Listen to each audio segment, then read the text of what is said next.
Greens, fellow subscribers. We're going to do another Disney Plus review. And of course, the next one is a Pixar film because I'm trying to get all the Pixar films done first. Except for Lightyear, because Lightyear is not released on Disney Plus. Once it gets there, then I will do that. Till then, that'll be a no. So anyway. Okay, so here we are. We're going to do another review. Okay, the next one we're going to be doing is Cars. Okay, this one's directed by John Lasseter. Screenplay by six people with John Lasseter and Joel Raft. Also, those guys did the story too. And it starts with Owen Wilson, the late and great Paul Newman, Bonnie Hunt, and Larry the Cable Guy.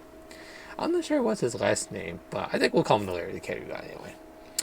So we're in this world of anamorphic cars.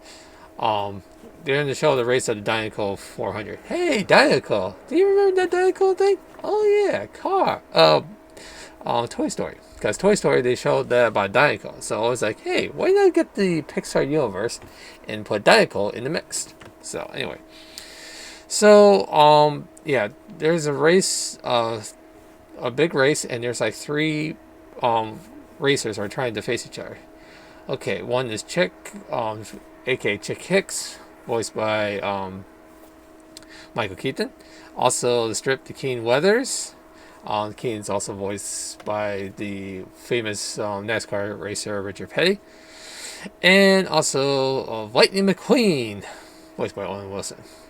Yeah, it was a close race, by the way. Very, very close. And then he stick his tongue out. It's like, hey, look at me. I did. And guess what? I did. And there's a three-way tie. So then they have to go to California in order to in order to who will get the Piston Cup. Unfortunately, something just happened. These three cars, specific cars anyway, they're like one of those souped up ones for like the Fast and Furious ones. We're just goofing around with Mac, voiced by John Ratzenberger, which I thought I still like John Ratzenberger. Come on, I like John Ratzenberger.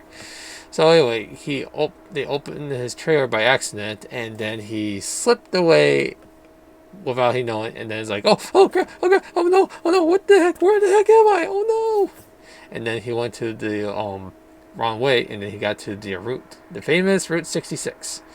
Now, if you ever think about going to like traveling, yeah, I would recommend. Let's see, never done it myself anyway.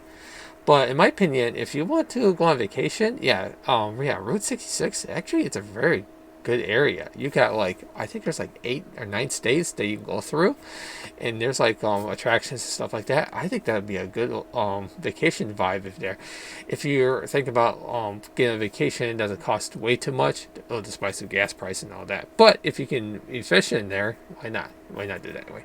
So anyway, so he went to this area called Radio Springs. Unfortunately, he was so stupid from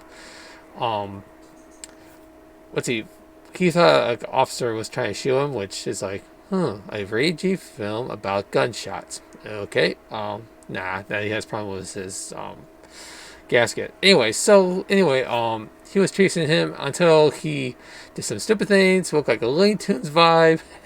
Come on, it looks like Wile E. Coyote kind of thing anyway. So he wrecked the road and he made a mess of it, and now he had to pay the price for doing it. So the next day, he has to face Doc Hudson, voiced by the late and great Paul Newman. He wants him out of there because he been through a lot a while ago, because he used to be a racer, but until that crashed in there, and then when he came back, it's like, you're through, you're finished, goodbye. And it's like, really? Come on, man. He's the great Doc Hudson. What do you want to do that crap on him anyway? Because when you get injured and stuff like that, it's like, you get yourself brought up and doing that anyway. And then, of course, Sally, voiced by Bonnie Hunt, changed Doc's mind in order to him to get the road fixed, because Sally wants to make this place nice so that way they can get their names back up again. Yeah, they've been struggling for years for Radio Springs in order to do in there. Here's the thing though, if you're a Cars fan, Which I'm still a Cars fan. I'm not gonna say anything bad about this film, but there is a nitpicky. I have to say something about this thing. Well, anyway, if you ever go to the art animation and go to the Cars area, oh my goodness, it's breathtaking. You got to stay at the art animation resort. It's really really nice. Each movie scenery, it makes it look immersive. That's why I'm going to be going there in January, and I think that's not a bad idea to express my interest of animation, especially for this one anyway. So yeah, um it's one of those films that you thinking that you're going to be famous and it's going to make you happy, but then it turns out that your happiness is from somewhere else. And then meeting these people, the locals, actually he changed his ways, and then he's getting to know each other and stuff like that. So like he met let's see John Mater. Of course, his voice by Larry the Cable Guy, which also he was cracked up on that one there, and also Luigi and Guido, and also Flo, and there's just like so many great characters in there. It just makes me happy to see those attributes for like one being a sheriff, one being a soldier for surplus and stuff like that, and also yeah, it's yeah. Oh yeah, and also Cheech Marin as Ramon, because he's the one who do paint sprays and stuff like that. Which I thought the animation for the paint spray, it's unique. It feels like that they actually take a lot of effort to make that there. So let's see, and also the late George Corwin, who's Fillmore, looks like a Volkswagen bus. Hippie bus. That's just funny. That's just funny in there. Oh man, how much George Carlin? He's a great actor too. Yeah, it's so nice that they Oh, it is Leo Corina. Oh, well, it makes sense to put that there anyway. So, yeah, the cast here is. I thought it was good. Yeah, this is just it just makes me happy to see so much effort that they did this. But this is inspired of an old classic Walt Disney short about a living car with eyes and stuff like that. And she was like over there, and then it's like, you know what? You fix yourself, and you're getting back there. This is the same similar issue. The thing is right there.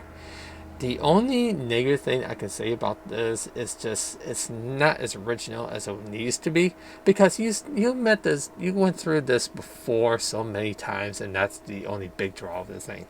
I think the six screenwriters try their best to make it their own unique style, but it kind of fall apart a little bit because it didn't feel like it's like um, you it's like this is original and stuff like that, but it feels like you actually feel the same way as you did for some other films before that, not even from Pixar but from some other film companies like that. That's gonna be the only negative thing I had to say about this film. But overall, I don't I let's see. Oh yeah, and also just so you know, before I continue, I want to say, even though this has been years ago, but the passing of Joel Raft, it was devastating. Not only as a fan of Joel Raft for many many years, but I don't know him in person, but I wish I did, because I would cry my eyes out. He died in a car crash during the production of this film, and this is his last film. He did voice work as well, and he voiced Red, that's the fire truck right there. But yeah, it's just devastating to see that happen. Anyway, despite of the script issue, I enjoyed this film because it's the characterization is still good. It does have the still tropes and some silliness that might throw some people off, but and some critics off too. But I don't think this is a bad film. This film could have been a lot worse. Can't wait to review the sequel. Then we'll talk about worse. Especially for standards for Pixar, because, Pixar trying to do is trying to make everything, big, over top, and make it awesome. But, that's the thing though. That's the thing about these movies here, is that at least Pixar tried their best and tried to make their films unique and stuff like that, which it is. Because a lot of image companies out there, they're ripping off ideas and then they turn them like crap, especially like some local, some small companies like, yeah, we're gonna do some, we're gonna cheat that way. It's like, you know what, doing the cheap way is just not helping it, and that's why you're gonna fail very very bad. Anyway, okay. Overall, voice cast is great. Script is flawed, but still enjoyable. Story could change just a little bit to make it a little bit higher in there. But the animation, breathtaking. 66.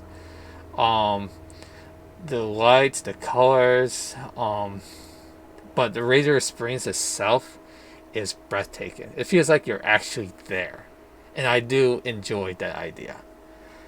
Despite of the story issue, I'm gonna have to go lower down to this ring. I think 4 or 5. I think it's perfect for this film, because yeah, even though this was successful and they made a franchise out of it, like making spin-offs and stuff like that, cash grabs is always fun, especially for Disney standards these days. But yeah, that's good though.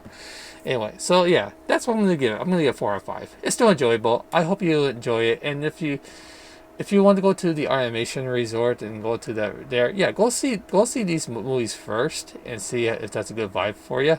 That way, you know that's a good idea to go to it anyway. So, thanks for watching. All these movies, cartoons, and reviews I do are on Disney Plus. Make sure to subscribe below, and I'll below the screen, and or just below down or beside my name there. You can just subscribe there as well. Yep. Also follow me on TikTok, Twitter, and Instagram. Thanks for watching. I will see you on the next review.